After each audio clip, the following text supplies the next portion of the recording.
मित्रांनो नमस्कार. स्टडी 7 या यूट्यूब चॅनलवर मी आपले पुन्हा स्वागत करत आहे. आणि या भागामध्ये आपण बघणार आहोत की अशी एखादी संख्या दिली जाते आणि त्याच्या सर्व विभाजकाची बेरीज करा असे दिले जाते आणि ऑप्शन दिले जाते. तर ही जी बेरीज आहे कशी आपण फास्ट करता येईल हे आपण बघणार आहोत. तर बघा, हे जे प्रश्न आता मी घेतलेले आहेत हे मागील झालेल्या स्कॉलरशिप शिष्यवृत्ती परीक्षेमधलेच आहे. तर होणारी जी परीक्षा आहे त्या हेतूने हे प्रश्न महत्त्वाचे ठरणार आहेत. तर बघा, विभाजकाची बेरीज करण्यासाठी एखादी जी संख्या दिली आहे तर त्याचे सर्व विभाजक काढावे लागते. कोणकोणत्या संख्येने त्या संख्येला भाग जाते आणि त्याची बेरीज करावी लागते. परंतु विभाजक असणे हे आपल्याला माहीत असले पाहिजे. जर माहीत नसेल एखादा नंबर जर त्यामधून राहिला तर मात्र चूक होऊ शकते. तर मी अशी ट्रिक इथे सांगणार आहे तुम्हाला का या ट्रिकने तुम्हाला विभाजकच काढण्याची गरज पडणार नाही, डायरेक्टली आन्सर करता येईल. तर चला सुरुवात करूया. तर बघा, हा जसाच्या तसा प्रश्न मागील पेपरमध्ये स्कॉलरशिपच्या आलेला आहे. तर बघा, इथं 90च्या सर्व विभाजकाची बेरीज आपल्याला करायची आहे. तर बघा, आता याचे विभाजक म्हणजे काय, तर 90ला ज्या ज्या संख्येने भाग जाते त्या संख्या. तर सर्वप्रथम आपण काढून घेऊ. तर बघा, इथे 1 ने भाग जाते, नंतर 2 ने भाग जाईल, 3 ने भाग जाईल, नंतर 4 ने भाग जाणार नाही, 5 ने भाग जाईल, नंतर 6 ने भाग जाईल. यासाठी कसोट्या माहित पाहिजे. कसोट्या जरी माहित असल्या तुम्ही फास्ट काढू शकता. 7 ने भाग जाणार नाही, 8 ने भाग जाणार नाही, 9 ने भाग जाईल, 10 ने भाग जाईल.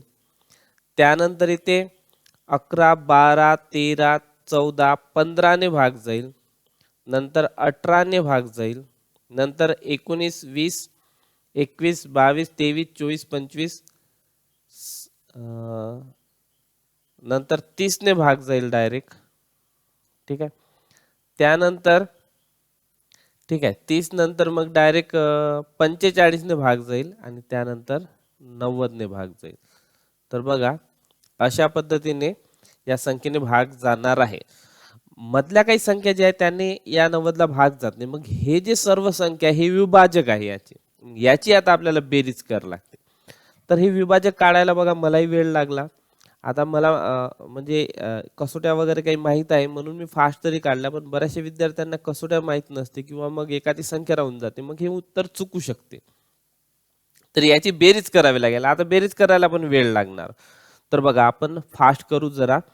तर हे 90 अधिक 10 झाले 100, 100 आणि हे 60 होईल म्हणजे 160 झाले.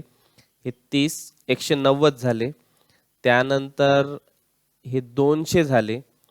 त्यानंतर हे झाले 220.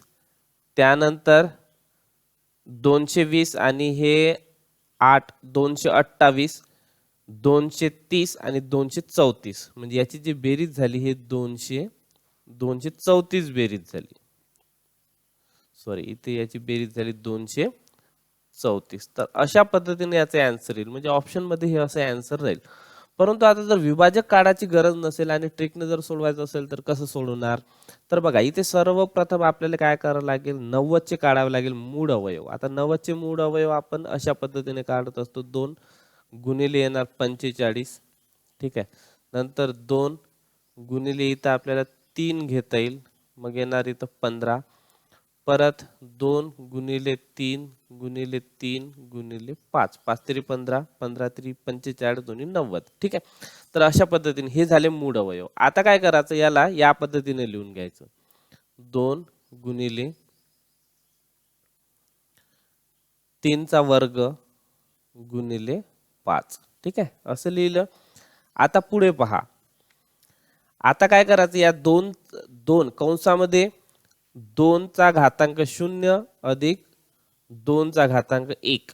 कारण इथं काही नाही म्हणजे एक घातांक असतो म्हणून आपण 1 येईपर्यंत हे लिहित नाही. आता दुसऱ्या कंसामध्ये 3 चा वर्ग आहे तर 3 चा घातांक 0.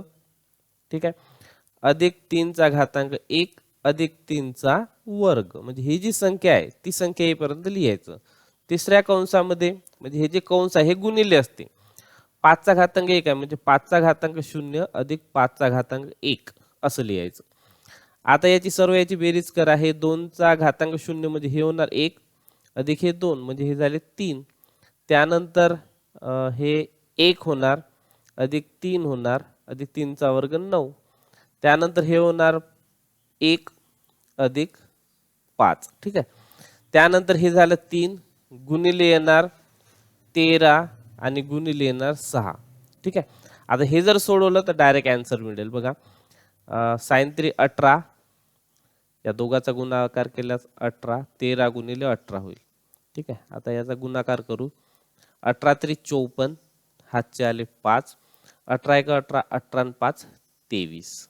ठीक आहे. 234 अशा पद्धतीने आन्सर मिळेल. बघा हे दोन्ही पद्धत आहे, कोणती तुम्हाला सोपं वाटते. हे जर म्हटलं तर तुम्हाला विभाजक सर्व काढावं लागेल. एक जरी विभाजक चुकला निघाला नाही तर तुमचं उत्तर चुकणार आहे. परंतु अशा पद्धतीने केलं तर डायरेक्टली आन्सर मिळते. तसंच आता आपण एक दुसरे उदाहरण बघू. तर बघा आता इथे या 200च्या विभाजकाची सर्व विभागाची बेरीज. तर आपण काय करू, इथं डायरेक्ट आपल्या ट्रिकनं पहिले काढू, त्यानंतर मग त्याचे विभाजक लिहून काढू. ठीक आहे. तर बघा 200चे मूळ अवयव किती होणार, 2 गुणिले 100. ठीक आहे. आपल्याला एका स्टेपमध्ये पण काढता येते.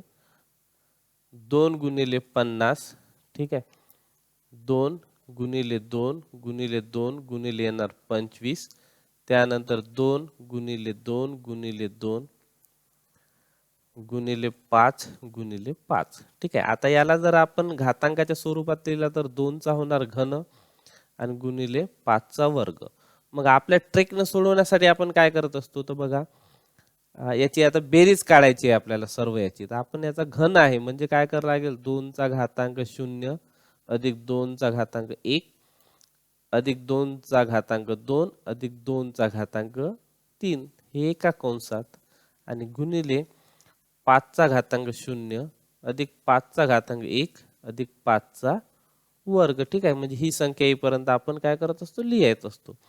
बघा हे आता 2चा घातांक 0 मध्ये हे होणार 1 अधिक हे 2 अधिक 2चा वर्ग 4 अधिक 2चा घन 8. ठीक आहे. हे झालं एका कंसामध्ये. दुसऱ्या कंसामध्ये 1 अधिक 5 अधिक 25. ठीक आहे. आता याची बेरीज करा. हे होणार 15. ठीक आहे. आणि गुणिले हे होणार 31.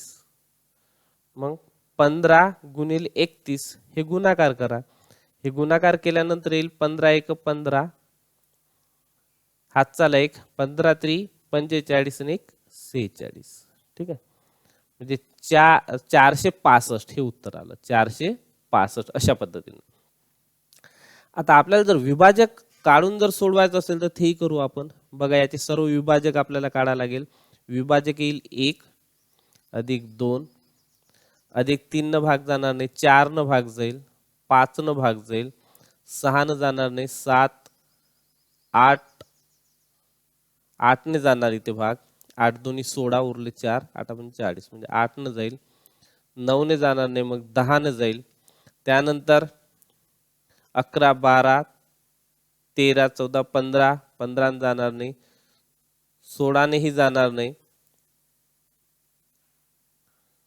17 18 ने जाणार नाही, 19 20 ने जाईल, त्यानंतर 40 ने जाईल, त्यानंतर 50 ने जाईल, त्यानंतर 100 न जाईल. आता परत आपल्याला इथं बघावं लागेल की एखादी संख्या सुटली आहे का.